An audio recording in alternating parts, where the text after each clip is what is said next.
livre sur un Méroche, donc, vient d'où cette polémique? Je crois qu'il y a un certain nombre de raisons pour l'expliquer. Ça ne veut pas dire qu'il faut le justifier. Vous prenez la plupart des dirigeants algériens depuis l'indépendance. Je ne parle pas de la parenthèse Boudiaf, qui est un peu à part. D'abord, elle était trop courte et puis elle était trop atypique pour être représentative d'une expression significative du discours politique. La plupart, je résume un peu les positions des uns et des autres, ne se sont pas présentés devant l'opinion comme des dirigeants devant assumer une stratégie et rendre des comptes. Je n'ai pas encore entendu quelqu'un dire voilà où est-ce que l'on suit, voilà ma vision, voilà mon programme, etc. etc. Bon, chaque fois que quelqu'un arrive au pouvoir, de manière plutôt violente et trouble, il dit je suis le seul, je suis le meilleur qui a libéré le pays. Donc la confiscation et la manipulation de l'histoire tient lieu de légitimation du pouvoir politique. Et lorsque vous arrivez avec un livre qui essaye de remettre un certain nombre d'événements à leur place à travers un personnage qui, pour l'essentiel, est le contraire de ce qu'a pu être un bon Dieu. Voilà. Tant du point de vue du parcours que des visions, que de sa relation à la population. Ben, en gros, vous secouez le cocotier, quoi. Je veux dire, qu'est-ce que je dis? Je dis que l'armée des frontières est à l'origine du drame algérien, c'est là que le destin du pays a dérapé. Je dis que le MALG est à l'origine de l'étouffement de la société, on le vit encore. Je dis MALG, sécurité militaire, DRS, mais la fonction et les méthodes sont les mêmes. Et évidemment, vous rentrez un peu dans le précaré de la légitimation du pouvoir et il est normal que des réactions soient violentes. Ce qui est un peu surprenant, c'est qu'elles soient aussi maladroites. Terrible. On vous menace, attendez, le mal doit vous répondre à travers ses archives, on prendra le temps, on met une commission, etc.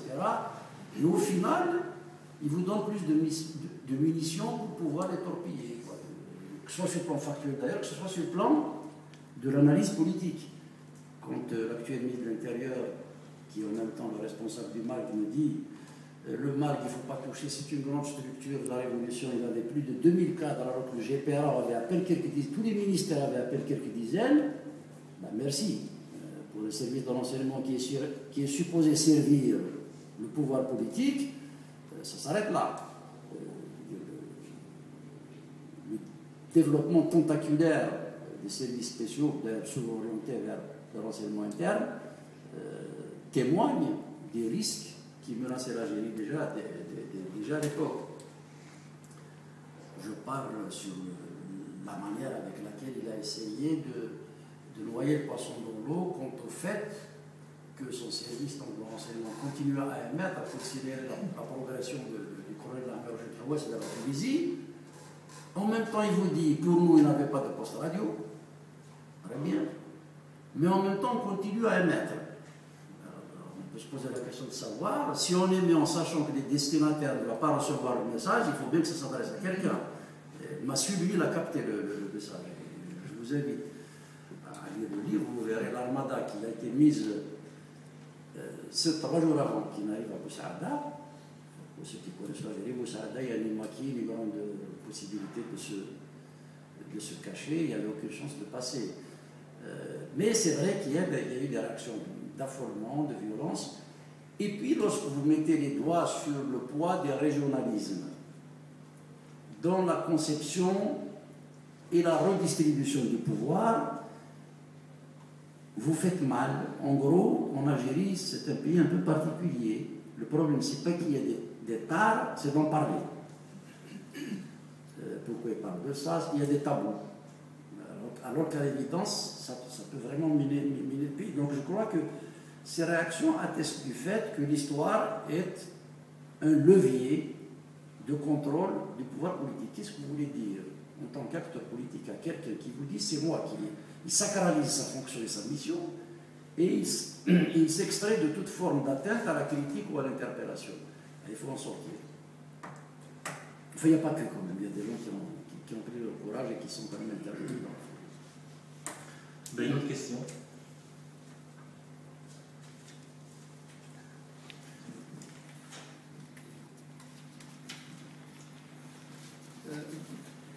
J'ai une petite question par rapport à ce qui se passe sur le terrain judiciaire, économique et tout ça.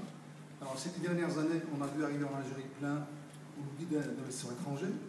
Et puis, depuis un moment, alors Jay-Z est le plus emblématique. Alors, depuis un moment, tous ces opérateurs qui sont venus, ils ont des problèmes. Alors, est-ce que c'est un changement de stratégie? Pourquoi? Ou alors, on a très mal négocié, on n'a pas su négocier avec toutes ces sociétés. Et puis là, voilà, on essaie de s'en sortir comme on peut. Le cas de Jay-Z est exemplaire dans la démarche du pouvoir algérien en matière de partenariat et plus généralement de développement économique.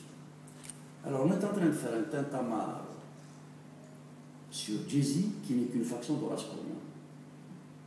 C'est peanuts. Ça ne veut pas dire pour autant, ne faites pas dire ce que je n'ai pas dit, que le comportement de Jay-Z sur le plan fiscal, sur le plan de l'exécution de son contrat a été clean.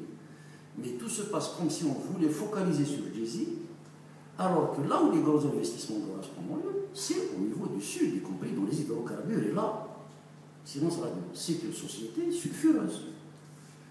Dernièrement, il y a une société norvégienne des hydrocarbures. C'est l'équivalent de son attraque norvégien. La crédibilité, l'efficacité, en plus, vous pensez bien. Ils sont venus à Alger, ils nous ont rencontrés, comme ils ont rencontré un certain nombre d'acteurs de la société civile, pour se soucier de l'image que leur société avait dans les pays du Sud. Et puis, au bout d'un moment, le débat,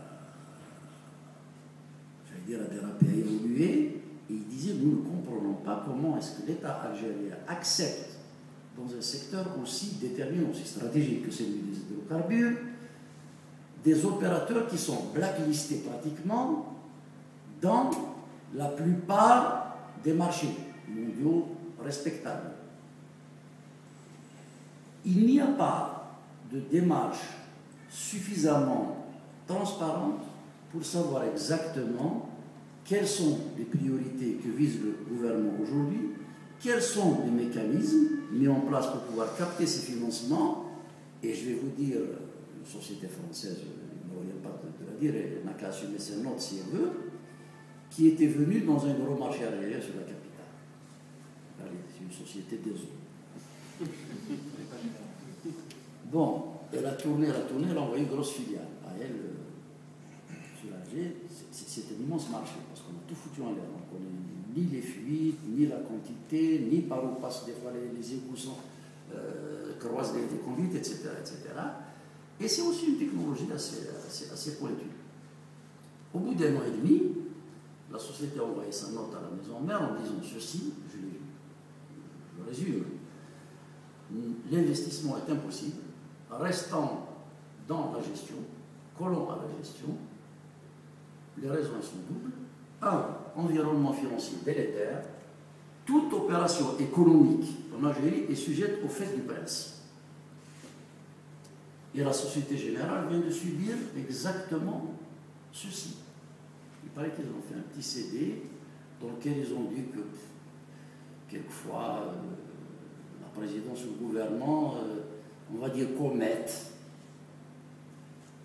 des actions qui ne sont pas particulièrement inspirées. C'est dit de manière assez difficile. Comme je veux bien qu'ils les interpellent, qu'ils disent pourquoi, etc. Qu'est-ce qui s'est passé? On a décidé de faire bloquer par la Banque centrale tout le réseau informatique de la Société Générale. Qu'est-ce que c'est que ce? Où allez-vous? Comment voulez-vous convaincre des opérateurs de venir investir chez vous lorsque vous vous adonnez à ce genre de...